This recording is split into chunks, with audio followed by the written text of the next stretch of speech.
નમસ્કાર દર્શક મિત્રો, હું છું પદ્મા અનિશા. તમે જોઈ રહ્યા છો લોક સામાન્ય. તો જોઈએ આજના સમાચાર લીલિયાથી અમારા રિપોર્ટર દીપક ભટ્ટ સાથે. અમરેલીના લીલિયાના જાણીતા જ્યોતિષશાસ્ત્રી જયપ્રકાશભાઈ માઢકની આગાહી.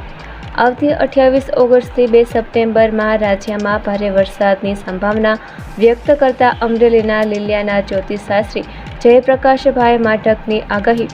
આગામી 28 ઓગસ્ટથી 2 સપ્ટેમ્બર સુધી સારો વરસાદ પડવાની સંભાવના વ્યક્ત કરવામાં આવી રહી છે. ઓગસ્ટના મધ્ય ભાગ પછી ઇન્ડિયન ઓશન ડાયપોલ ધીમે ધીમે વધુને વધુ પોઝિટિવ થઈ રહ્યો છે અને એની પોઝિટિવિટીને કારણે આગળ ઉપર બંગાળની ખાડીમાં એક પછી એક નવી સિસ્ટમ્સ આકાર લેતી જોવા મળશે. એમાં તારીખ 21-22 ઓગસ્ટે એક સાયક્લોનિક સર્ક્યુલેશન આકાર લેશે અને એ સાયક્લોનિક સર્ક્યુલેશન સંભવતઃ પાકિસ્તાનના સિંધ પ્રાંત પાસે ઊભા થયેલા એક બીજા સાયક્લોનિક સર્ક્યુલેશન સાથે લિંક કરશે.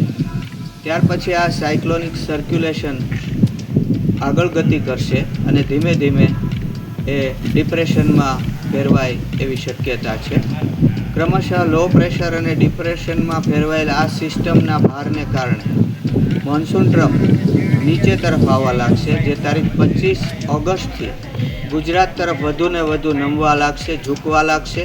તેથી 25 ઓગસ્ટથી જ ગુજરાતના પૂર્વ ભાગમાં, ઉત્તર ભાગમાં અને સંભવતઃ દક્ષિણ ગુજરાતમાં પણ વરસાદ જોવા મળશે. 25 તારીખે આ સિસ્ટમ ઇન્દોર પાસે જોવા મળશે.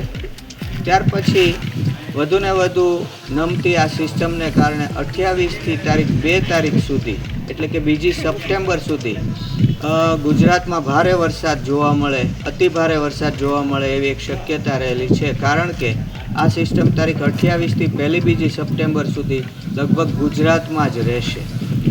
ત્યાર પછીની વાત કરીએ તો 4 સપ્ટેમ્બરે ભગવાનના જન્માષ્ટમીના દિવસે રાત્રે રોહિણી નક્ષત્ર હોવાથી 4 તારીખ પછી પણ વરસાદ જોવા મળે એવી શક્યતા છે. આમ ઓગસ્ટના અંતિમ સપ્તાહમાં અને સપ્ટેમ્બરના પ્રથમ સપ્તાહમાં ફરી એક વખત રાજ્યમાં અને દેશમાં પણ સારો વરસાદ જોવા મળે એવી એક સંભાવના રહેલી છે.